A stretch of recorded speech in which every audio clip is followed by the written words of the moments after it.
and welcome to another episode of the Digital Embellishment Show. I'm thrilled today because I have a really good friend who's going to be our special guest today. Somebody who's really been at the forefront of the digital embellishment game, one of the first ones in the game, one of the first ones really to pierce through.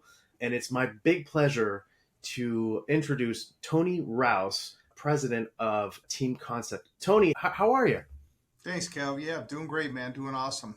That's great. It's so good to sit back down with you. I know that we have a little bit of a history too. When you first got your machine, we sat down, we went through a lot of trainings with your teams. We did a lot of these things. But the first question is, Tony, and the reason that I reached out to you is you put out a LinkedIn post of, I think it was you and Vince, and you guys must have been 20, 25 years ago, talking about you guys starting the company. Tell me more about your history in the printing industry and Team Concept, because you guys have come such a long way since then. Yeah, it's quite amazing. And because of that, we've been doing some different pictures and digging up some old stuff, and it really brings back some memories. So 25 years ago when we started, we were focused just on business cards and thermography, which that was long before we have all the things we could do now, which is amazing. But we just did business cards, raised printing on letterheads, envelopes, and business cards, and to the trade, 100% to the trade, and a couple Ryobi 2800s with T-heads on them. So Vince and I were operators. We also did deliveries and sales calls and estimating, all that stuff, obviously like a lot of startups would do. There was 8 of us at the time. And so I mean, it's something compared to what we have now. And we were taking some pictures just yesterday of the old equipment and looking up some of that stuff, and then some of the massive equipment we have now, and just seeing the evolution of that is crazy. Yeah, you were actually one of the first ones to give me a lesson in thermography on how it was done, and I think that was kind of an easy transition for you from going from the thermography to digital embellishments. But why did you decide to go into digital embellishments? Like, what was some of those, I guess, market triggers? Did you just have a gut feeling, say, "Oh, this is where it's headed," or did you have walk me through your process of getting into this market?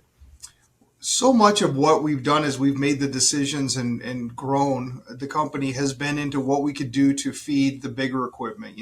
What can we do to drive more of the big time print? So as we do that, we've added things like large format as an example, or things of that nature. And we've always done foil stamping and embossing. We did it on a Kluge. So we started in 98. So I think we got our first Kluge in maybe 2000 or something. So that's how we did foil stamping and embossing. And as we just kind of saw the market change, we do a really good job of when people send in RFQs, if we're not able to do them or we see something different, we start making a little note. Our estimators make a note and say, okay, we've been asked this 12 times in the last 6 months, and it's not something we could do. And then we have a team that start to go in and look at that and say, okay, this is something we need to learn about. So as the stuff that you've developed, and those embellishments, they were different than the Kluge stuff we were doing, and then the foil stamping and embossing. And also it's so much easier to do on the new equipment than on the old stuff, just the way it registers, and the fact you could do variable and that there's no dies involved, and you could change the height of the different things. So it was very intriguing, and it blew my mind when we first started looking at it, when we met with you and your team. And looked, I felt like when they told me, hey, this is what this can do, I literally said, there's no way, that's not possible. So it's crazy. But anyway, so that's everything that we do here has been answering the bell with what the client has needed, and then to drive more print. So the embellishment was a natural thing because it opened the door to us for some clients who were looking for that one need. And even if it was only a very small percentage of the work that they did, it still was something we didn't want someone else doing that. And so we were like, okay, we need to be able to step up and answer that. That's such a great answer. And that shows why you guys have been able to navigate so many of the different, I guess, challenges over the past. How many years have you guys been open now? 25. 25 years. That's right. It's your 25th. Yep. And God knows you've had your share of challenges in the print industry with 2008, 2009, and COVID, and you guys have been able to successfully navigate a lot of that. Tell me, since you've jumped into digital embellishment, and up till now, 2023, have you seen a big change in that particular market in terms of whether it's a demand, whether it's the type of industries that are coming to it, whether it's market education. What kind of things have you learned over this past years that you've been offering these kinds of digital embellishments? Market education has been huge because the biggest thing is, since we're predominantly trade printer, we rely on being able to tell our clients, who are in the middle a lot of times, to be able to then go to the end user and say, hey, this is something new that you want to consider, or this is something different. So better that the industry's done, and you've been obviously the supreme leader in that part of that, just to get out so that the end user person sees and goes, yes, that's something I want on my marketing piece. That's something that I want to be able to have on my mailer to make it different from everything else. So as that's happened, and more of a grassroots thing has finally been paying off to where now people go to our clients and ask for it, and then they come to us and we're able to do that. So we've done a great job on our social media, as you know, trying to showcase it, have people share it. And there's a lot of times we do that and people will message us off of that and say, hey, we want to take a look at that for this project. So it's been growing. It's taken a while, but we see it a lot more now for sure. Yeah. I think the one thing that we've all realized is that if you build it, they won't come. Like, you actually have to do all that work that you guys are actively doing on the marketing side. And I've got to say, you guys blow me away. And if anybody watching this does not follow Team Concept on LinkedIn or Tony, I really strongly encourage you to do so. The stuff that they're posting specifically around their Lux Effects stuff, which is just absolutely mind-blowing, is great. So going on that vein of, if you build it, they won't come, you have to market it. You guys did something actually very clever. You came up with your own brand for your prime products, and you called it Lux Effects. Talk us kind of through that and what that's meant to the industry. Well, I think we wanted to come up with something so that when, and I actually have a good story for that, how it's really impacted. So that encompasses not just the stuff that we do on our MGI press, but also other things that we do that are add-ons. So special effects, Lux FX is kind of what we came up with.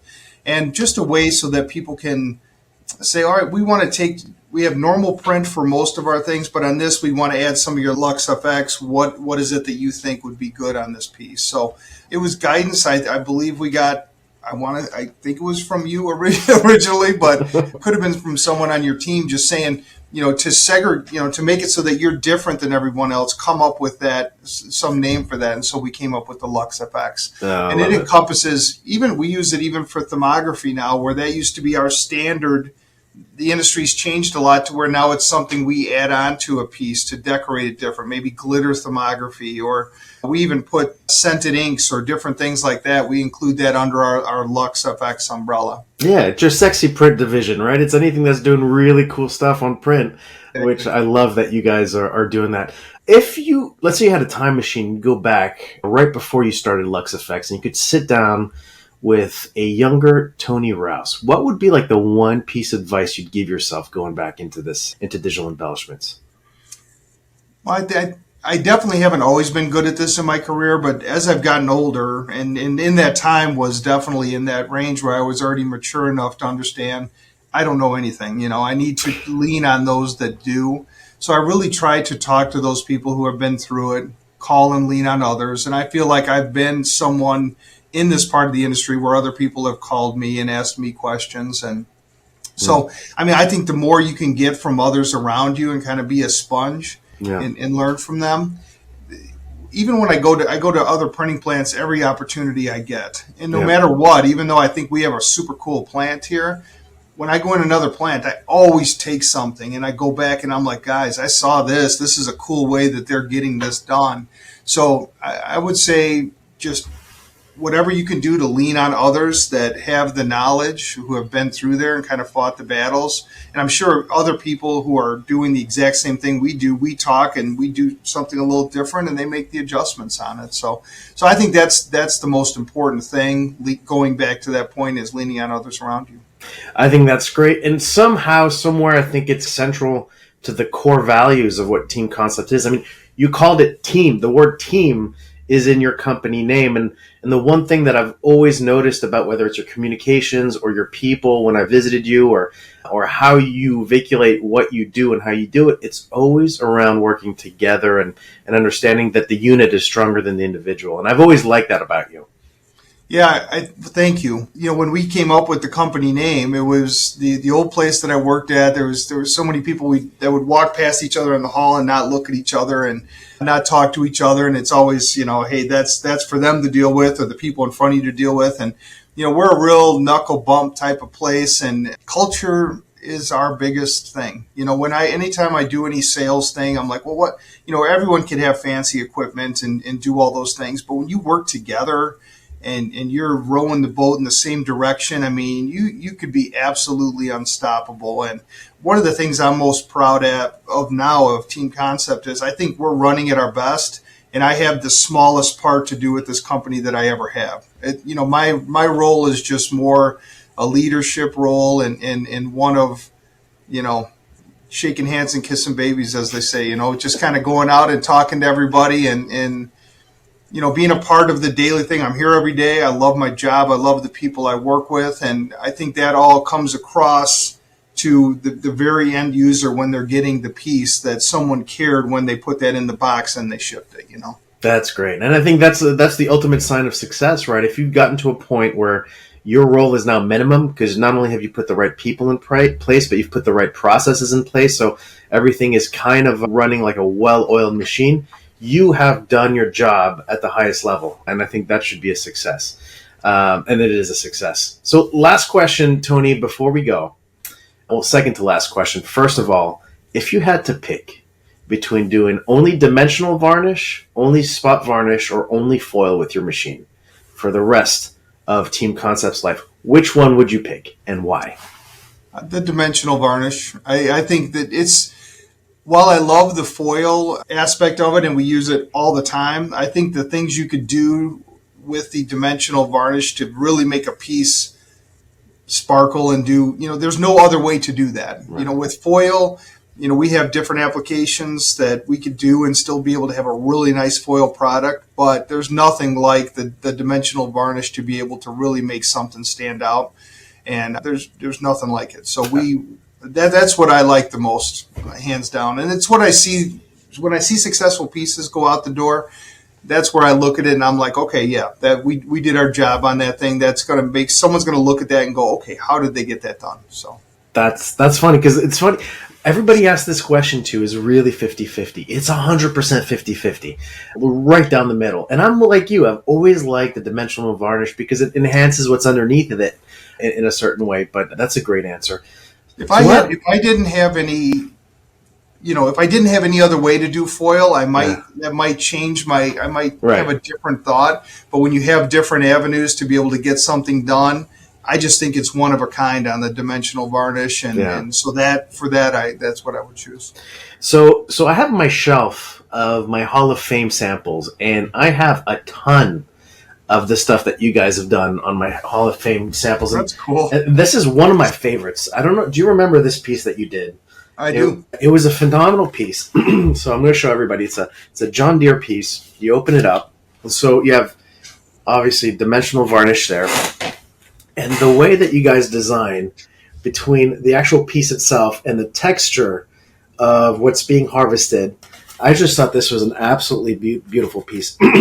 And I know based on, look at this. I mean, this must have been, there's just varnish and textures all over the place. And with the fold out, oh my God, they must have just gone nuts when they saw this. I went nuts. I can't even imagine what John Deere went through when they said this. Are there any particular pieces that you have or jobs that really stand out to you from a memorable standpoint? Like, is there anything that you have that you love, any jobs that you've really loved that you want to share with everybody? Well, that's for sure one of them, and I actually didn't know you were going to ask me to do that, but I did grab some things just in case. some cool things that I love about the machine. So because we're able to do 40-inch sheets on there, we're able to do pocket folders. And, you could see, I don't know how well the light is on here, but you could see being able to do a full pocket folder when this thing's all the way open and be able to decorate it and then die cut it and convert it down is huge. This is another cool piece. This is a case-bound book.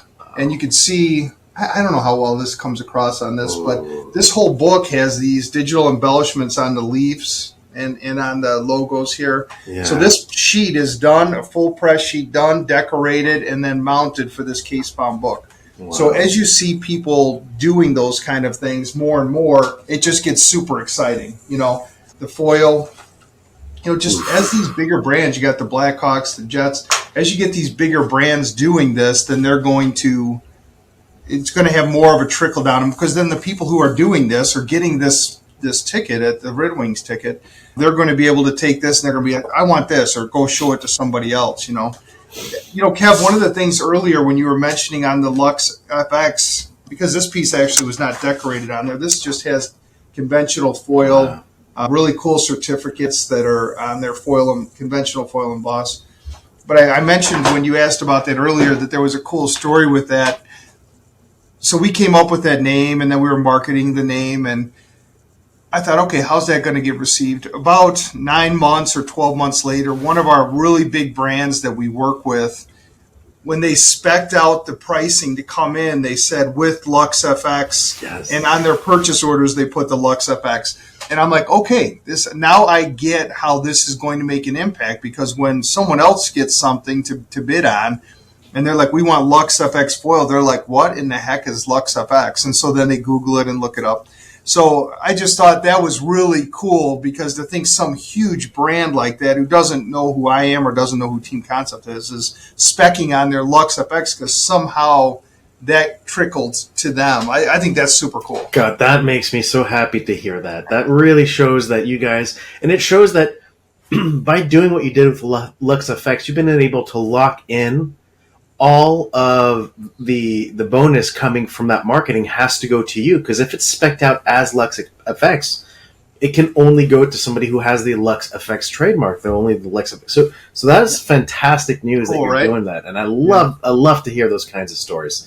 Tony, tell me who should, if somebody wants to work with you, somebody wants to send some prints, what's the best way to work with Team Concept? Is it go online? Is it giving you guys a call? Tell us how to get in contact with you if you want. I would love it getting online, going through our website, we're super responsive. I love when people start with me. I love to be able to have the dialogue with them, get going, let them know what we're about, and figure out which part of us would be a great fit for them. So I would love it to start with me. That would be really fantastic.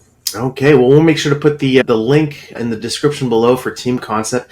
Tony Rouse, thank you so much for your time today. It's been enlightening. It's been fun. Kev, I need to pop in, bud. I got one thing I got to say. Please, absolutely. I want to thank you. And I know a lot of people sitting in my seat that are doing what we're doing. You are championing this part of the business for us. And we all talk and we all say how appreciative we are for you. But I just want to let you know your knowledge, and you did the interview here to make it seem like that I'm the one that knows everything, but you know everything. And you've been a great leader in this industry, and you've helped all of us tremendously. And I always question myself, what is he getting out of this? Because you are doing so much for other people. And I from the time I met you, I know it's how you're wired, and that's great. But you have done a tremendous job of helping others and helping our industry and this part of our industry. So I just want to thank you for that. It really is something we all appreciate and we talk about often. Tony, I can't tell you how much I feel very, very grateful for those words. Thank you very much. It's my passion. It's no secret. It's my passion to build this market out and make you guys successful, because I love it. It's what I feel is the funnest. So thank you very much for those kind words. Thank you for championing digital embellishment on your side with the brands and educating them and doing all the hard work that needs to be done. I wish you guys lots of success. I thank you again. And hopefully we'll have you back on the show again soon to talk about some other stuff that you guys are working on. So thank you again, Tony Rouse from Team Concepts, everybody. I'll see you soon. Appreciate it. Thank you. Bye.